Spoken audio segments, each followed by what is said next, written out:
Bonjour frères et sœurs, bienvenue dans la maison du Seigneur, bienvenue à ceux et celles qui nous rejoignent derrière la caméra. Aujourd'hui encore et dimanche après dimanche, c'est une joie de pouvoir savoir que nous sommes dans la liberté, de pouvoir louer, adorer notre Seigneur et Père Céleste, parce que nous nous rappelons aussi dans ces moments, nous nous rappelons des frères et des sœurs qui dans le monde n'ont pas cette liberté. Pour les frères et sœurs qui doivent se cacher. Et nous voulons, pour eux encore aujourd'hui être une voix. Nous voulons être, ceux et celles qui vont les soutenir par la prière, mais aussi par cette louange, qu'ils soient fortifiés là où ils sont. Mais en même temps, nous sommes dans la joie aussi de pouvoir vous partager, un culte de mariage, puisque nous avons notre frère Mathieu et notre sœur Laetitia qui se sont mariés hier. Et nous sommes dans la joie de pouvoir aujourd'hui aussi, avec eux, louer et adorer le Seigneur parce qu'ils ont fait alliance, mais aussi parce que le Seigneur est présent dans leur vie. Alors nous allons ensemble louer et adorer le Seigneur.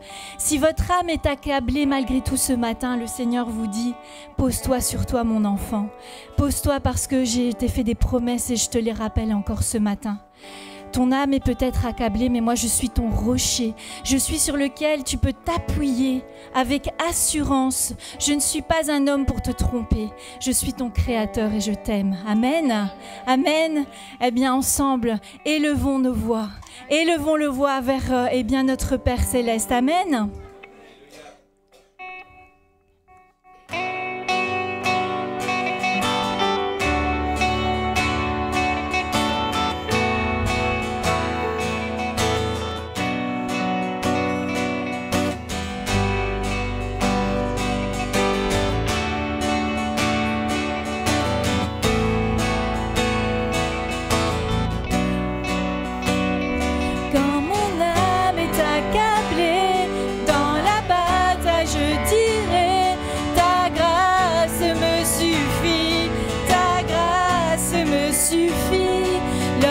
Je suis éprouvée, je ne suis pas délaissée, car toi seul me suffit, car toi seul me suffit. En Dieu nous croyons, confiance en nous, je sais que Dieu est inébranlable, Dieu est avec nous au-dessus. Je sais que Dieu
proclamer que tu es le Dieu inébranlable. Amen. Tu es Dieu fidèle.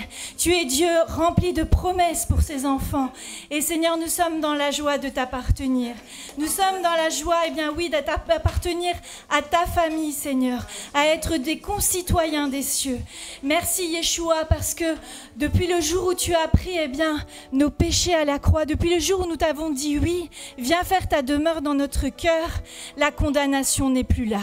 La punition éternelle n'est plus là, Seigneur. Et cette paix, Seigneur, a envahi nos cœurs. Et cette paix est là parce que tu habites nos cœurs. Mais cette paix aussi, là-bas, Seigneur, sur ton trône céleste, tu y travailles encore, Yeshua. Tu y travailles et tu pries pour nous, pour cette paix. Et je te loue et je te rends grâce parce que cette paix, tu la donnes non pas comme le monde donne, tu la donnes comme toi, eh bien, tu as proclamé que tu l'as donnée. Et nous voulons te remercier parce que cette paix, nous la vivons. Cette joie, nous la vivons. Merci pour cette espérance que tu as déposée dans nos cœurs. Et nous voulons proclamer aujourd'hui, oui Seigneur, tu es un Dieu vivant. Amen. Yeshua, tu n'es pas resté dans le tombeau. Certaines personnes le disent encore aujourd'hui, mais nous proclamons que tu es vivant. Tu es vivant et ressuscité. Et tout a été mis sous tes pieds. Merci Yeshua.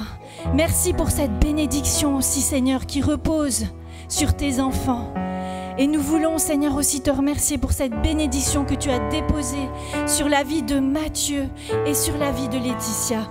Tu es cette troisième partie de la corde à 3 brins. Tu viens consolider, Seigneur. Et je te loue et je te rends grâce parce que la bénédiction est sur leur famille, ainsi que sur leurs futurs enfants. Et merci aussi pour cette bénédiction, Seigneur, qui est sur nous. Gloire à toi, Seigneur. Élevez votre voix. Élevez votre voix.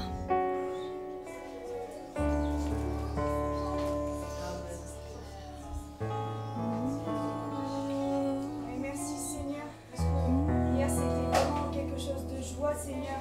Vraiment merci pour ce mariage Seigneur, parce que maman est seule chère Seigneur. Merci Seigneur. Merci aussi pour mes frères et sœurs qui sont présents hier. Et aujourd'hui encore Seigneur, merci de toucher les cœurs qui sont encore en pierre de chair Seigneur. Vraiment merci pour ton sacrifice parfait Seigneur.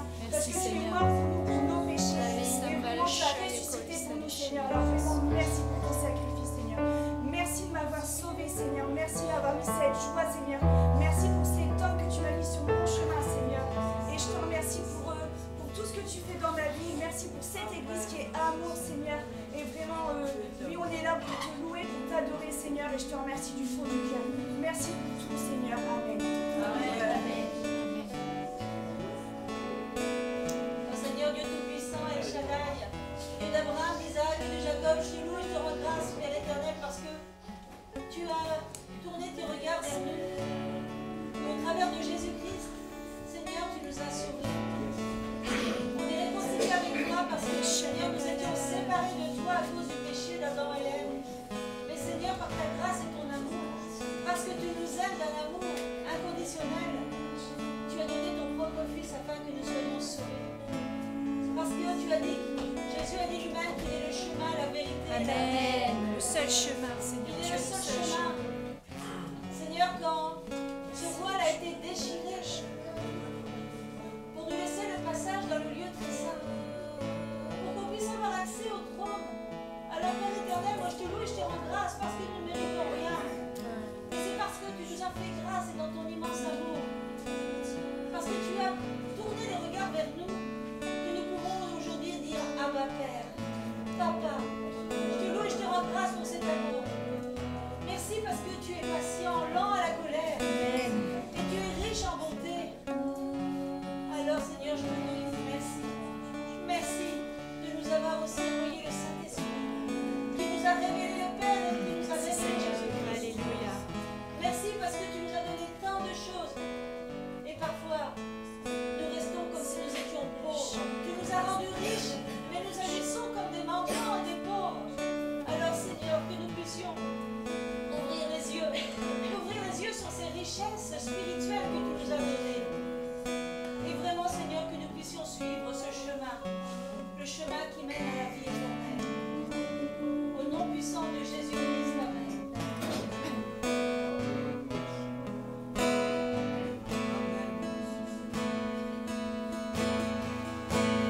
Dieu te bénit et te garde. Il rayonne sur toi et t'accorde sa grâce. Ton Dieu se tourne vers toi, te donne paix. Dieu te bénit. Dieu te bénit et te garde. Il rayonne sur toi et t'accorde sa grâce. Ton Dieu se tourne vers toi, te donne paix.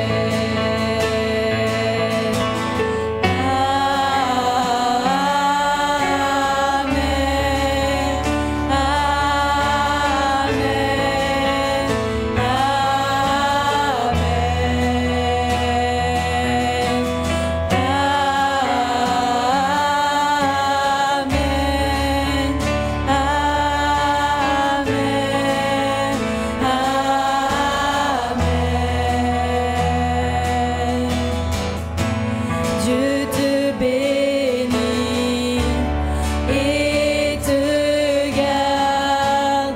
Il rayonne sur toi, il t'accorde sa grâce. Ton Dieu se tourne vers toi, te donne paix.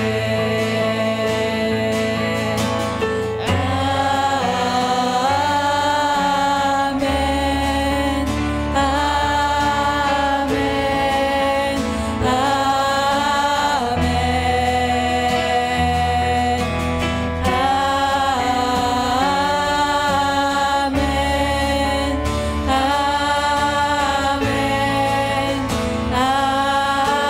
amen. Que sa faveur reste sur toi pour plus de 1000 générations, sur ta famille et tes enfants et les enfants de leurs enfants. Que sa présence t'environne là avec toi, à tes côtés, qu'elle t'inonde et t'entoure. Il est pour toi, il est pour toi, dès le matin jusqu'au coucher, à chaque pas, veillant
Merci Seigneur, parce que Seigneur, nous sommes dans la joie, effectivement, encore aujourd'hui, parce que tu as un message particulier à dispenser, Seigneur. Et merci pour ton serviteur.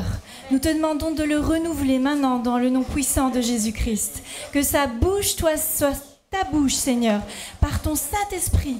Remplis-le du feu de Dieu. Remplis-le du feu de ton Saint-Esprit. Et nous sommes, bien, impatients d'entendre ce que tu as encore à nous dire ce matin. Je t'ai prié dans le puissant nom de Jésus.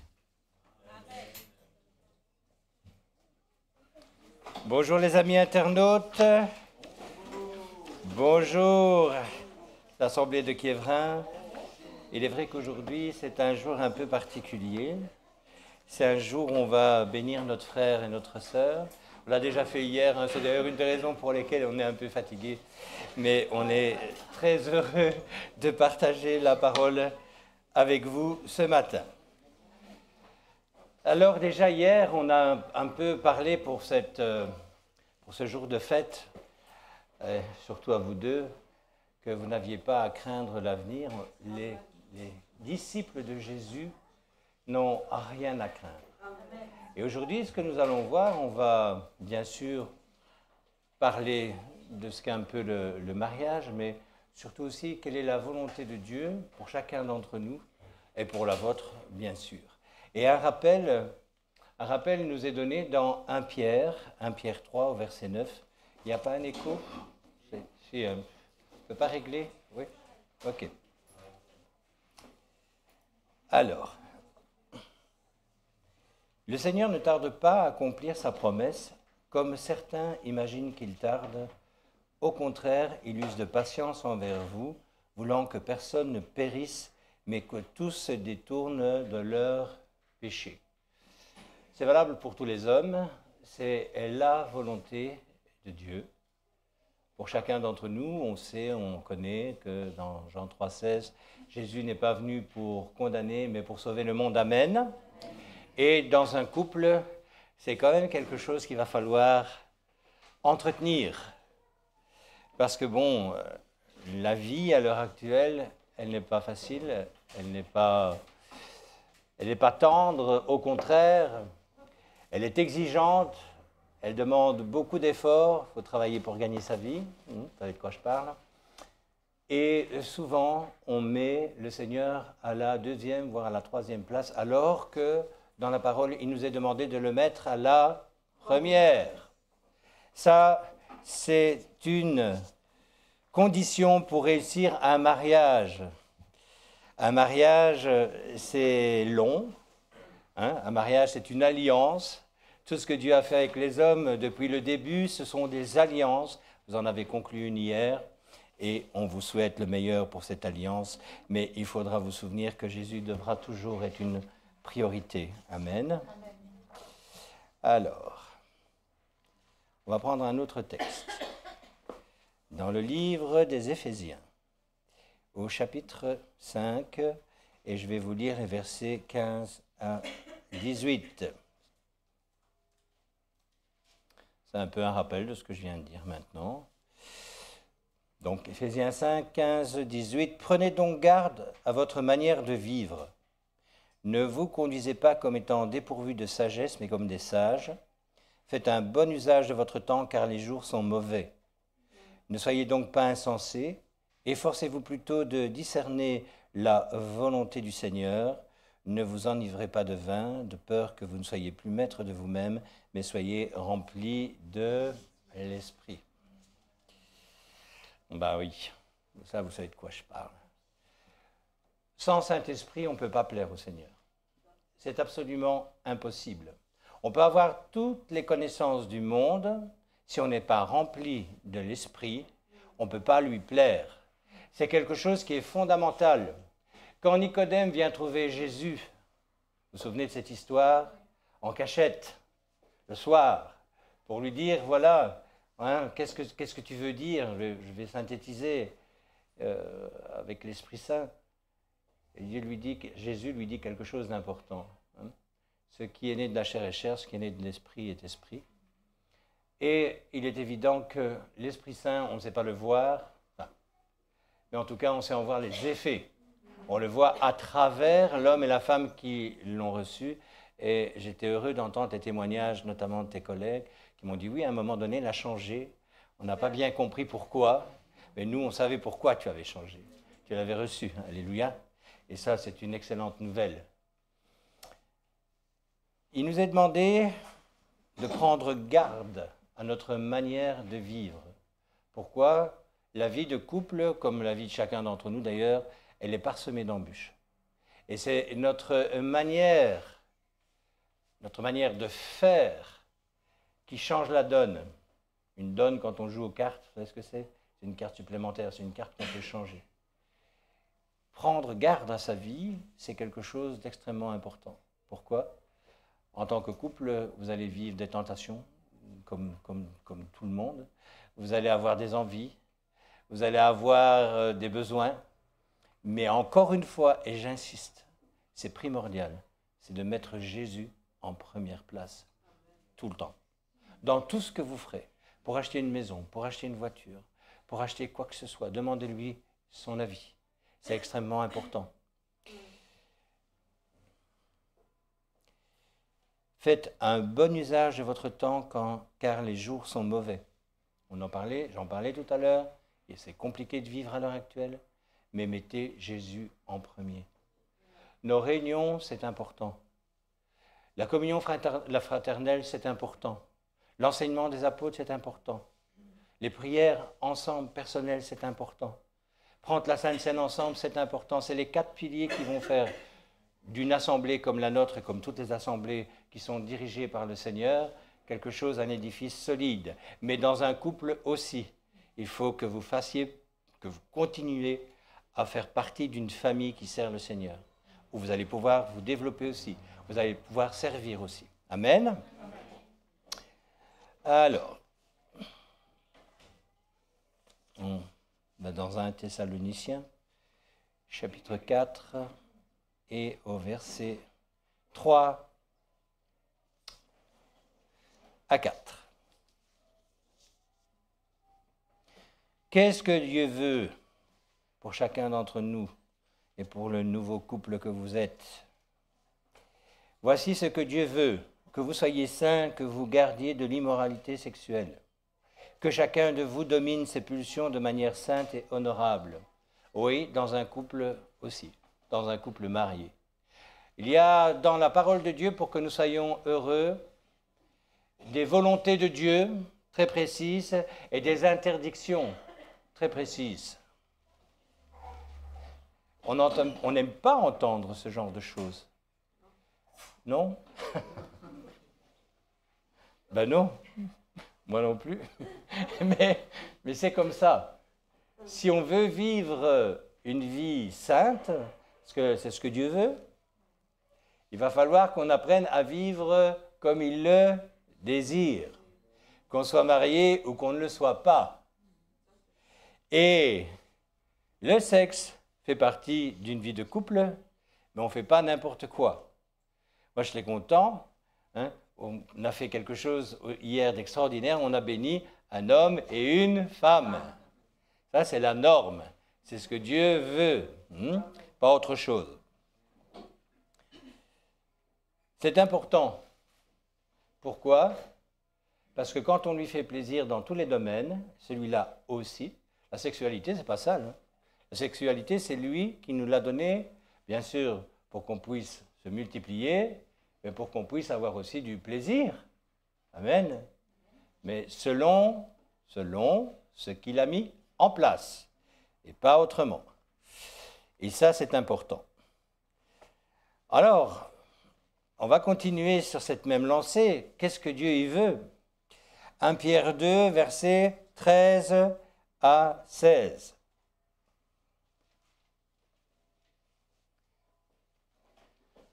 À cause du Seigneur.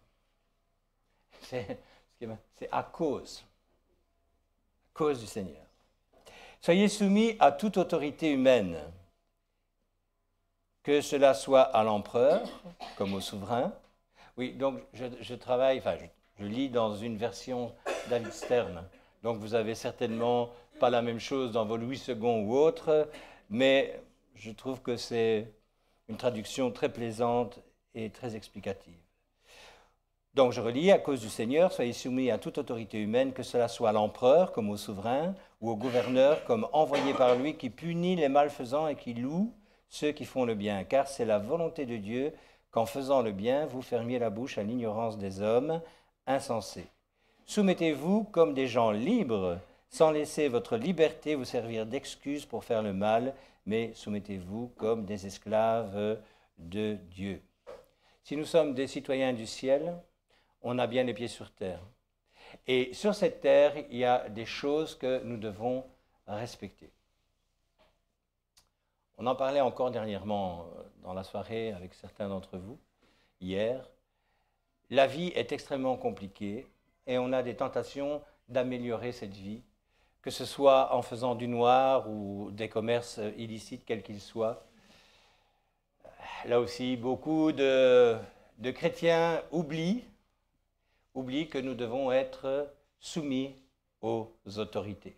Et d'ailleurs, il y a beaucoup d'origines différentes. On a des coutumes qui sont des coutumes qu'on n'a pas à respecter si elles vont à l'encontre du plan du Seigneur. Pourquoi? Parce qu'ils savaient que nous avions besoin d'avoir une ligne de conduite qui nous amène à lui plaire, parce que le but d'un disciple de Jésus, c'est de plaire à son Seigneur. Amen. C'est ce que la parole de Dieu nous demande. Moi, je ne vais pas tout vous lire, mais vous le savez, ok? Vous le savez en tous les cas, tous les deux, ça j'en suis certain. Donc, être soumis aux autorités, ça veut dire qu'il faut respecter les autorités de notre pays, les autorités dans lequel nous vivons. C'est d'ailleurs pour ça que vous êtes mariés. Parce que vous avez compris, quand vous êtes né de nouveau, qu'il fallait que vous le fassiez. Et ça, c'est très très important dans un couple, c'est que tous les deux, vous soyez gardiens l'un de l'autre pour faire ce que Dieu demande que vous fassiez. Et un couple qui dure, c'est un couple où, sur ces points-là en tout cas, ce qu'on a vu, vous êtes d'un même accord, d'un même avis. Il n'y a pas un qui doit aller à droite ni à gauche. On peut pas, le Seigneur nous dit on ne peut pas avoir d'attelage disparate. Il y a dans l'Ancien Testament les écrits hébraïques qui nous étaient dit que les Juifs ne pouvaient pas se marier avec d'autres races. Et à un moment donné, ils l'ont fait, et ils ont dû tout démolir. Ils ont dû répudier les femmes qu'ils avaient choisies dans d'autres pays. Pourquoi? Parce qu'un attelage disparate, imaginez, vous mettez un percheron, un cheval de labour d'un côté et un pur sang de l'autre. Ça ne va pas marcher. Je plains le driver. Il va avoir de grosses difficultés avec le pur sang surtout. Voilà. C'est pas que c'est une méchante bête, mais il n'est pas fait pour ça. Il est évident que vous devez travailler dans la même direction et en ayant la même force. Et c'est Dieu qui va vous donner cette force-là. Amen. Quand on lui demande, quand on a des difficultés, quelles qu'elles soient, c'est sûr qu'il faut apprendre à mourir à soi-même, mais il est là pour nous aider, à nous diriger et à nous montrer le chemin. Comme d'ailleurs dans le texte que je viens de lire, mais celui que je vais vous lire aussi dans 1 Pierre au chapitre 4 et versets 12 à 19. Parce que la vie, elle n'est pas rose. Elle n'est pas rose tout le temps. Et dans certains évangiles, on entend dire que voilà, tu donnes ta vie à Christ, tu fais ce qu'il te demande en gros. Ta vie va être extraordinaire. Et tu vas même être riche. Ça m'arrangerait bien, mais... Puisqu'il donne se dit, mais ses offrandes. Mais ce n'est pas ça le but du jeu. Écoutez bien. 1 Pierre 4, versets 12 à 19. Mes chers amis, ne jugez pas étrange le feu ardent qui sévit au milieu de vous pour vous éprouver, comme s'il vous arrivait quelque chose d'extraordinaire. Mais dans la mesure où vous avez part aux souffrances du Messie, réjouissez-vous afin qu'à la révélation de sa skina, donc sa gloire, vous vous réjouissiez encore davantage. Vous êtes bénis si l'on vous insulte à cause du nom du Messie que vous portez. Car l'esprit de la skina, de la gloire, c'est-à-dire l'esprit de Dieu, repose sur vous. Qu'aucun d'entre vous ne souffre comme meurtrier ou voleur, comme malfaiteur ou se mêlant des affaires d'autrui, Mais si quelqu'un souffre en tant que croyant messianique, qu'il n'ait pas honte, mais qu'il glorifie Dieu par sa manière de porter son nom. Car le temps est venu de commencer le jugement. Il commence d'abord par la maison de Dieu. Et si c'est par nous qu'il commence, quelle sera la fin de ceux qui n'obéissent pas à la bonne nouvelle de Dieu?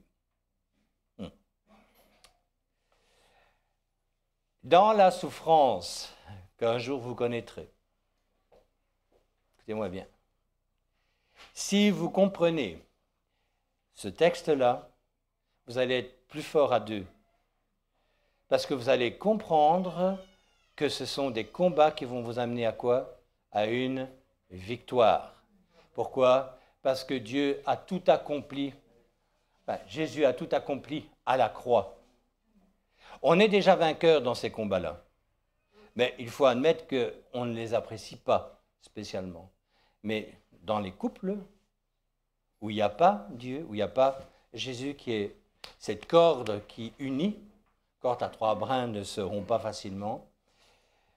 Si vous avez les pensées captives à l'obéissance de Christ, si vous vous souvenez qu'effectivement il est normal que vous soyez éprouvé, vous serez victorieux. Et votre couple, au lieu de se détruire, va se solidifier. Amen. Pour les célibataires, c'est pareil. Mais pour les couples, c'est quand même assez particulier. Un célibataire, il est tout seul, il décide tout seul. Quand on est à deux, on va décider à deux. Et ce n'est pas toujours très simple d'être sur la même longueur d'onde. Il y a Mathieu qui regarde, ben oui, ça... Parce que l'adage du monde, ce que femme veut, Dieu veut, on oublie. Hein, bon. Je peux vous assurer qu'il n'est pas juste. Il n'est pas juste du tout. Ok, jusque-là ça va? On s'aime toujours? On s'aime toujours, alléluia. C'est bien, j'en suis bien aise. Alors, dans Jean 6, on va lire les versets 63 à 65. Je reviens sur quelque chose dont j'ai déjà un peu parlé tout à l'heure, qui est extrêmement important. C'est l'esprit qui donne la vie. La chair ne sert de rien. Les paroles que je vous ai dites sont esprit et vie. Pourtant, certains parmi vous ne croient pas.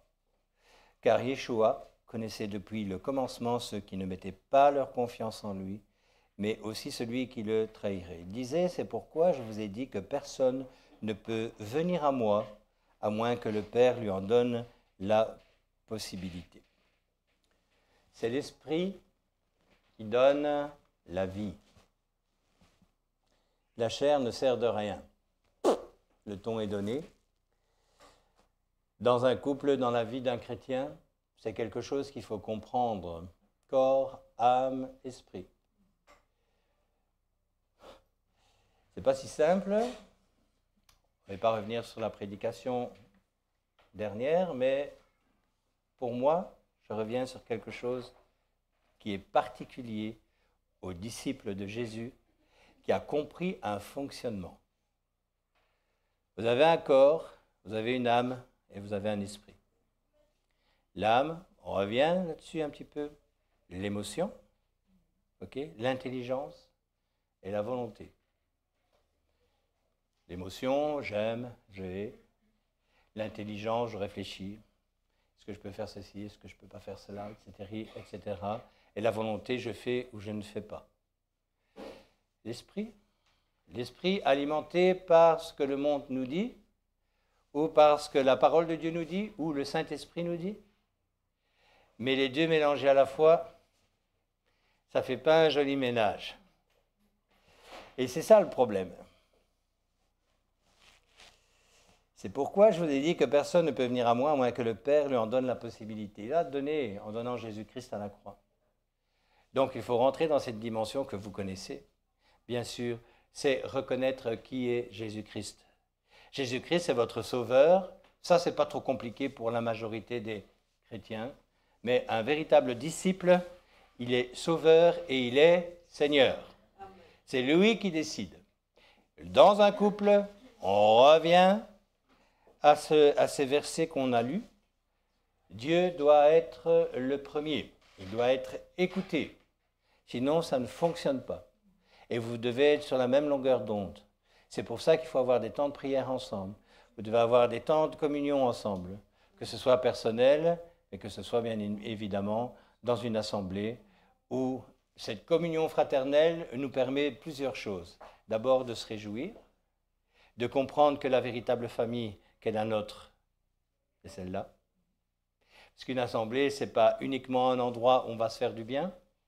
Ce sont des hommes et des femmes qui sont devenus des frères et des sœurs en Christ, baptisés du même esprit, fonctionnant dans la même vision, ayant les mêmes buts personnels, mais aussi en assemblée. Et là, on voit la gloire de Dieu. Vous savez, j'étais assez fier dernièrement, je discutais avec un pasteur qui me disait, j'en ai parlé à certains d'entre vous, ce qui est quand même assez fort chez vous, c'est les miracles que vous voyez. Cette année, on a eu 2 cancers guéris, on a eu des os brisés, de nouveau ressoudés, on a vu des hommes et des femmes avec des cœurs cassés, complètement remis à neuf. Ce sont des choses qui sont quand même plus qu'agréables à voir. Pourtant, on n'est pas nombreux. Quoi dit? 3 cancers? 3 cancers guéris, oui. J'en ai oublié un. C'est quand même des choses qui sont révélatrices de ce que l'Esprit fait, de ce que Dieu est capable de faire. Mais pour qu'il soit avec nous, il faut lui plaire. C'est la différence. On n'est pas une religion, on n'est pas des religieux. Jésus n'était pas un religieux. Il n'était pas contre la religion. Mais il n'était pas un religieux selon l'époque dans laquelle il est venu. Il a dit ces choses-là, je suis venu les accomplir, les compléter. Il manquait quelque chose d'important. Et c'est ce qu'il a dit à Nicodème, l'Esprit Saint. Amen. On continue la lecture dans le livre de Jean. Dans le livre de Jean, au chapitre 15, et nous allons lire les versets 1 à 5.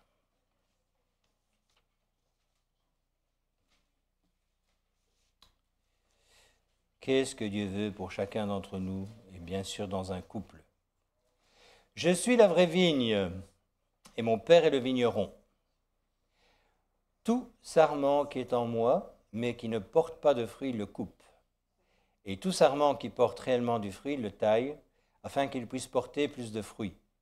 Vous êtes dès à présent taillés grâce à la parole que je vous ai annoncée.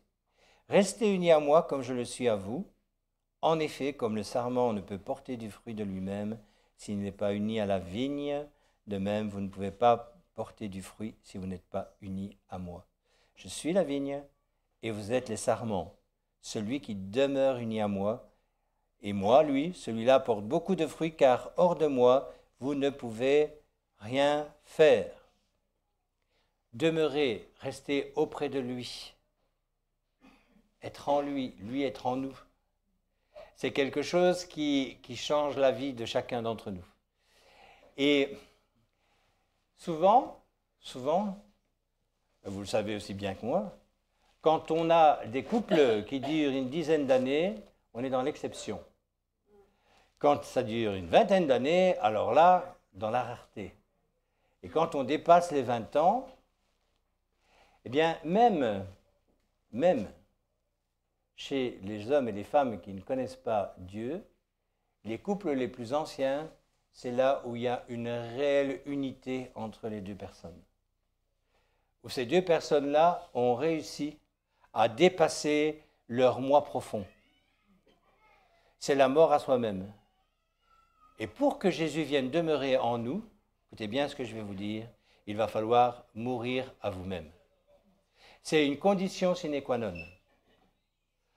S'il y a un verre, voilà, ce verre-là est rempli, allez, on dit à 3/4, ok, je ne peux mettre qu'un quart d'un autre produit dedans pour qu'il soit rempli. On est un peu ce genre de vase.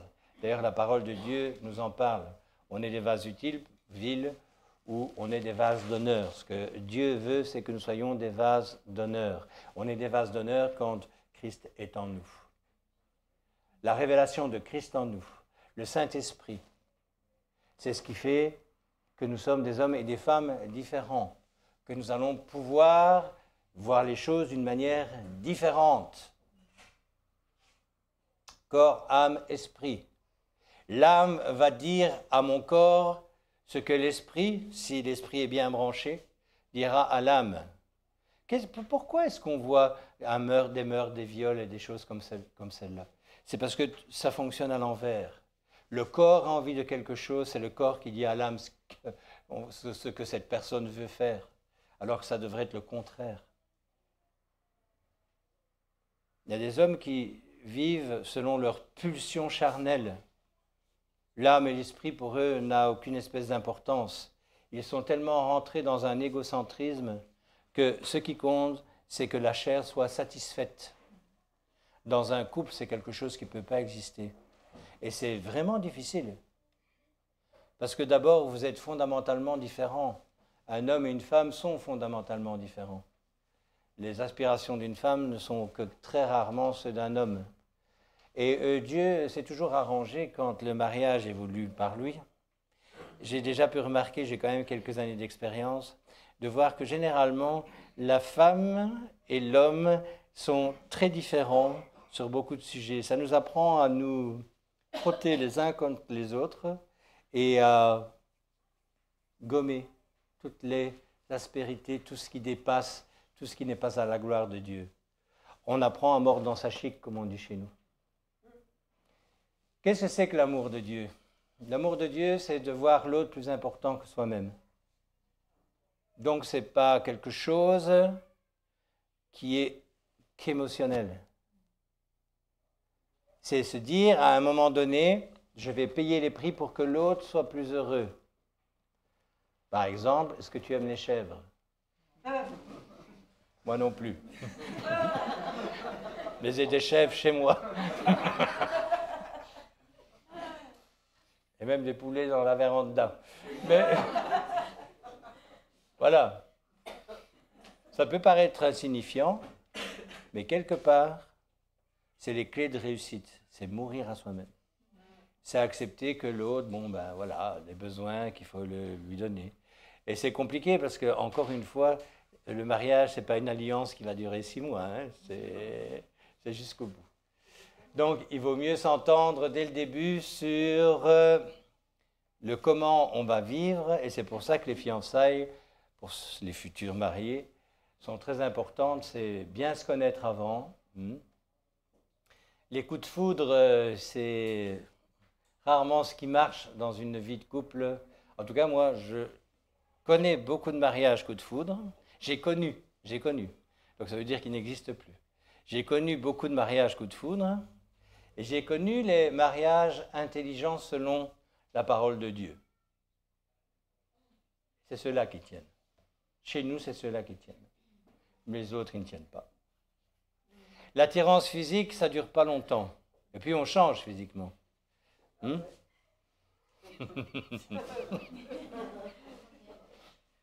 J'ai tellement changé. Oui. Bah oui. Depuis 28 ans, j'ai beaucoup changé. Mais je suis toujours aussi beau.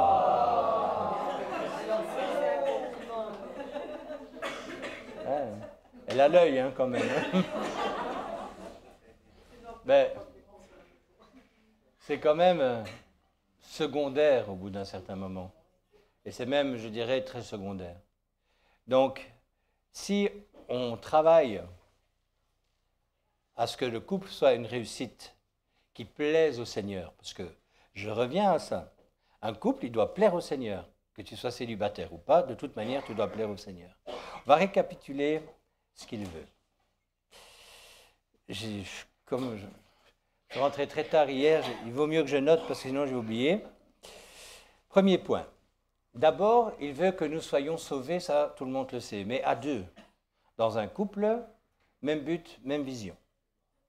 Deuxième point, il veut que nous soyons remplis de l'esprit. C'est quelque chose d'extrêmement important, sinon on ne peut pas lui plaire.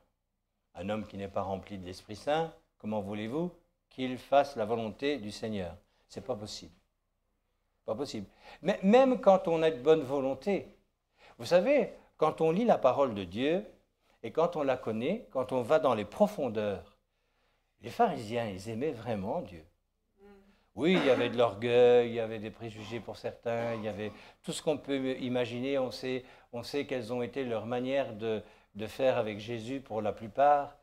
Mais c'était des hommes qui aimaient Dieu. Ce qu'ils n'avaient pas compris, c'est qu'il leur manquait le Saint-Esprit. Et à un moment donné, quand on voit ces versets avec Nicodème et avec Jésus, c'est quand même frappant. Cet homme, Nicodème, c'était quand même pas n'importe qui, c'était pas un pharisien comme les autres, c'était un pharisien qui était important. Et il dit à Jésus, Maître. Donc il se rend compte de quelque chose. Mais imaginez cet érudit de l'époque dire à un charpentier, Maître. Donc cette personne avait compris quelque chose, mais il ne savait pas ce que c'était. Il reconnaissait Jésus comme étant supérieur à lui, mais quand Jésus lui parle, et Jésus lui dit, mais toi qui enseignes les autres, tu ne connais pas ces choses-là?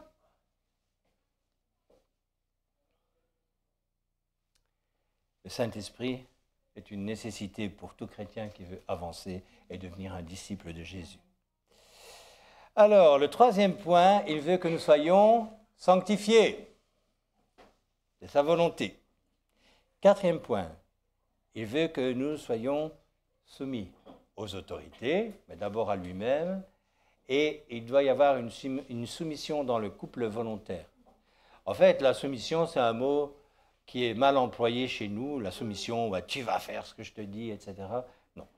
Dans la réflexion, dans la manière de voir les choses, dans la manière de servir le Seigneur, vous devez avoir les mêmes buts, la même vision. Et tout le reste va découler. Si vous êtes d'accord sur ce point-là, le reste, ça va être beaucoup plus facile. OK?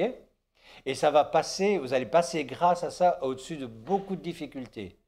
Parce que même si vous avez à un moment donné une rupture de communication, le fait d'aller le lundi à la réunion de prière, même si ce jour-là ça ne va pas, d'aller aux réunions le mercredi, d'aller le dimanche au culte, etc., ça va vous rapprocher. Vous allez avoir les frères et sœurs qui peuvent prier pour vous. Et puis, vous allez vous retrouver dans une ambiance, dans une onction que peut-être vous aurez perdue dans une dispute ou autre. Gardez le même but et la même vision.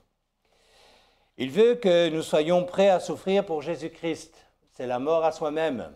Il y a beaucoup de choses qu'on ne veut pas, qu'il nous demande de faire et qu'il exige que nous fassions. Et nous refusons très souvent. Pourquoi? Par manque de temps. Parfois, ce n'est pas parce qu'on veut désobéir. Mais voilà, il y a des choses qu'on va mettre en priorité, alors que la priorité, c'est lui. Aujourd'hui, j'aurais pu dire, « Ah non, hier je suis rentré très tard, à l'âge que j'ai, un petit coup de fil à Kader, t'as pas fait la fête hier, tu vas me remplacer, t'as fait la fête aussi ?» Bon ben, Michel, parce que Kader il est HS aussi, donc, mais non.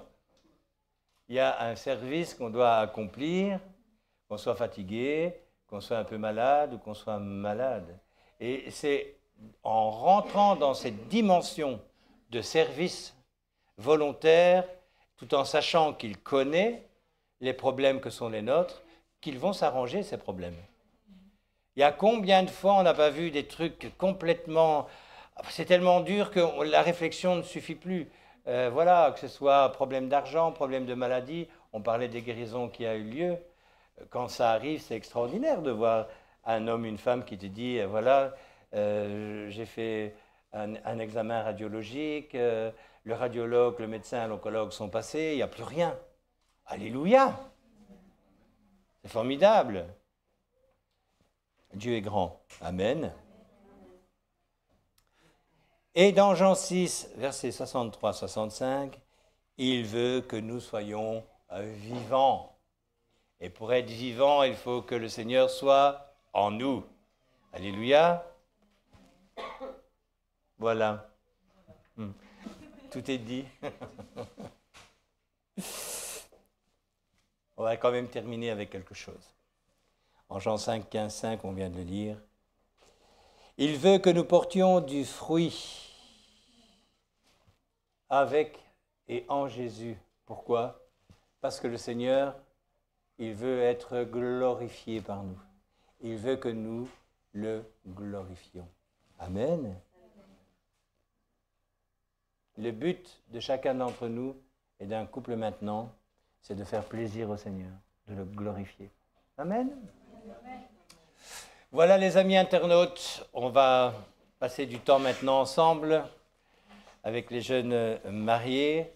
Je vous souhaite une excellente semaine. Je rappelle aux membres de l'Assemblée qui ne sont pas aujourd'hui avec nous que demain nous avons notre réunion de prière à 20h et notre réunion d'enseignement à 19h30. Je vous souhaite une bonne semaine. Soyez bénis. Amen. Amen.